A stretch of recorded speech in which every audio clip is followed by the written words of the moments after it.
Good day everyone! Kumusta po ang lahat? Meron po tayong ulit babasahin para sabay-sabay po tayong marimay na our Father God is always helping us.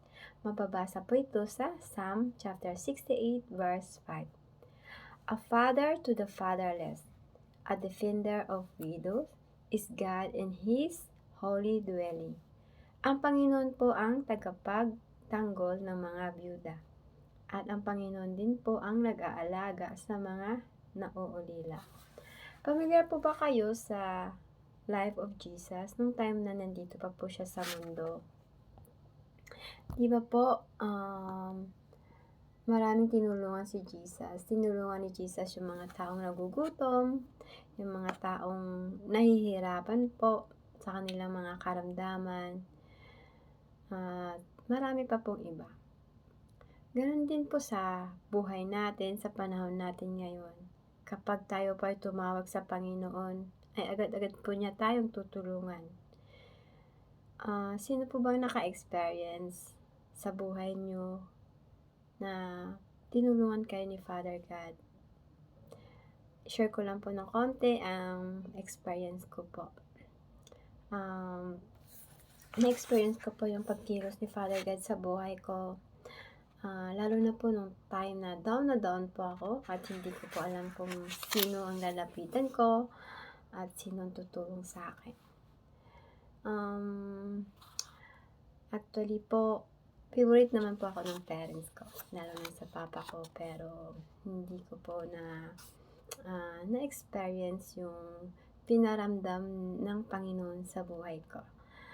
Yung time na kailangan ko po ng encouragement, ng advice, yung mga dito lang kami, kang sumuko, mga ganun po, di ba?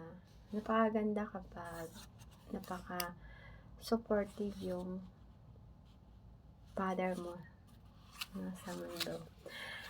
But anyway, I'm so thankful naman po sa papa ko dahil siya naging papa ko dito sa mundo. And dahil doon, I'm so thankful naman din po kasi ginampanan po ni Father God yung pagkukulang ng papa ko sa akin. Di ba nakakatuwa, di ba po? Ginampanan po ni Father God yun. Pinaramdam po ni Father God sa akin na, "Nak, nandito ako.